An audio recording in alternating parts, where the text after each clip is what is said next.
I met Erika for the first time at this office, Turning Point USA office. So we met at the office opening, the Turning Point headquarters office opening, the first one, August 2018, and I had no idea what to expect because I was coming into the office from the standpoint of they were potentially going to hire me. And I knew of Erika, I saw Erika, and we had a very brief meeting at the office, and then I had my first conversation with Erika. He'll tell it differently, so I'll tell you from my side. I was in the Hamptons, I get a random DM on my phone. I have zero service when I'm out there, and all of a sudden this DM flashes up and it's like, Charlie Kirk DM'd you. Because it's so Charlie. August 31st, 2018. Hey, shoot me a text at, and gave me his number. I didn't respond for a few days.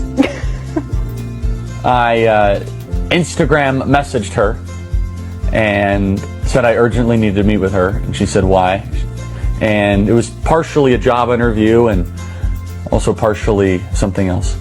So when I eventually messaged him back via text, I was like, hey, nice to officially meet you again. What did you want to talk about? Because it was so just random.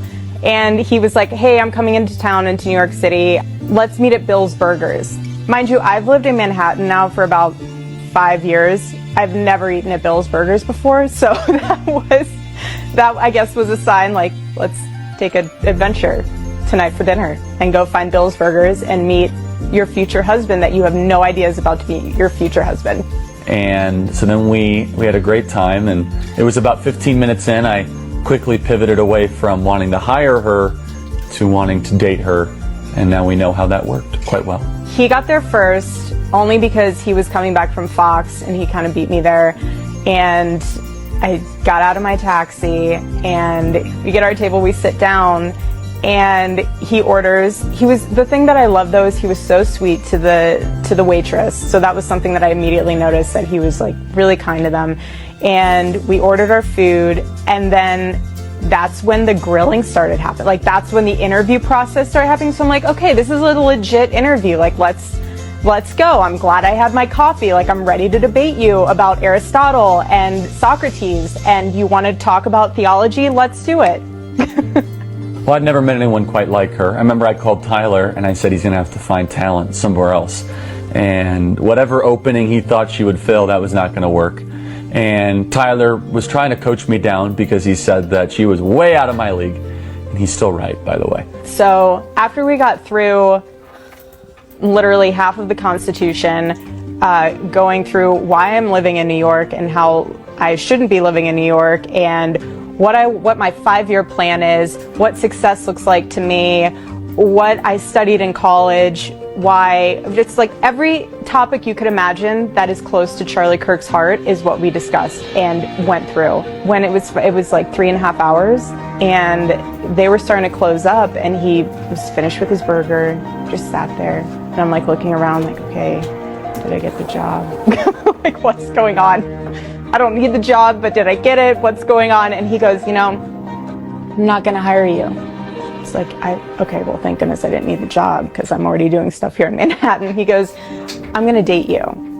And I kind of just stood, I froze. I mean, wouldn't you? I literally froze. I was just like, okay, was not expecting this at all. And I was like, do you want to how about we just be friends first? Like, see where it goes? And I told her I had enough friends and that I didn't want to be friends with her, so that was kind of a non-starter. But if she wanted to date, that would be great. I had enough friends, and I think she still finds that to be very funny, but I meant it. And without hesitation, and like zero hesitation, he goes, I have enough friends in my life, so either we're going to date or we're not. Do I have any time to think about it? Yeah, you have until tomorrow night when I take you out for dinner, and then you can give me your answer at dinner tomorrow night, but know that the offer's on the table and I want to date you. Okay. So then afterwards, it was like, thank you for this meeting. I need to go walk home now so I can process what happened. And I literally remember walking home from like 54th and 5th all the way to 30th and Madison to just kind of process what just happened. And I remember calling my mom. I was like, hey, she's like, hey, how are you? What's going on? How did it go? And I was like, well, I didn't get the job. She's like, oh, that's okay. I was like, but I got a boyfriend. And she's like, oh, that's nice. The first date ended, if I remember correctly, just telling her I needed to see her again very soon, I believe Saturday. And then I guess our second date was a basketball date. And then that was a very fun night, a long night. And then I said, hey, do you want to go to Hawaii tomorrow? And because I was going anyway. And she said, sure. And so I bought her ticket and she accompanied all of us to Hawaii. And Josh was there and Sarah was there and we had a great time. God knew I literally needed someone to smack me up beside the head being like, I'm not playing games. I'm not going to play with your heart. I'm a loyal person. I'm a good person. I'm a God-fearing person. I want to date you. I have zero tricks up my sleeve. And he just knew that I needed someone like that. And he literally was like, here's Charlie.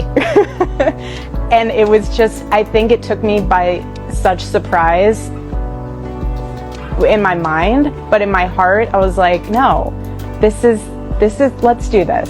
What was it like dating Erika? Very fun. I mean, she's incredibly loyal, a great sport about traveling and about always having my back. You know, for those people that know me, I sit around most times and don't do much and adverse to traveling, very shy, trying to find my purpose in life. So she was obviously very helpful at fixing all those things. I truly feel as if every piece of my life prepared me to date him. And eventually, obviously, marry him, but to date him. And I say that because ever since I was little, and even after college and adult years, I traveled all the time. And I was used to living out of a suitcase. I was used to a very unconventional schedule. I was used to the entrepreneur mindset and just in the mode of building and building and building. And so I got him. I understood that. I understood his sporadic schedule because mine was just as sporadic. And I understood the sleepless nights and I understood like having to make the time for someone. It doesn't just come to you. You have to work at it. You have to invest into it. And so dating each other, I loved it. I mean, we got to know each other. I tell you what, you learn something about someone a lot more quickly by traveling with them than you do just seeing them on a weekend for just a getaway. When you travel with someone and you have to go through TSA and you have to go through all the different airports and you have to deal with hotel rooms not being ready and car rentals not working out and missing your flight and every logistic you can imagine because you see every flavor of someone's humanity.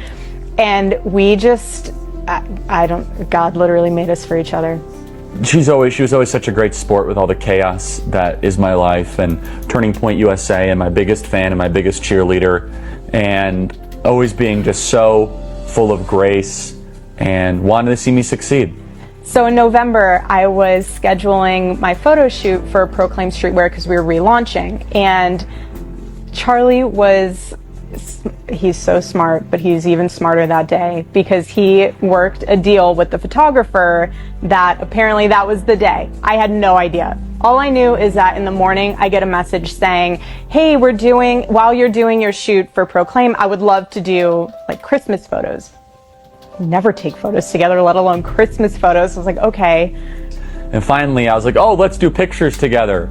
She's like, you never want to do pictures together. I said, well, today I do. And I'm positioned in a way where like my hand is on his chest, kind of like prom picture, but not aggressive like a prom picture. So I'm like, babe, your heart is racing. And so I think that cued the photographer to be like, okay, let's speed this up. I stood over there, he was standing there. No idea that when I turned around that he was already on one knee. I turned back around, I see him there, I froze, I just lost it. He was crying, I was crying. It was by far the most beautiful, emotion-filled moment that I had ever experienced.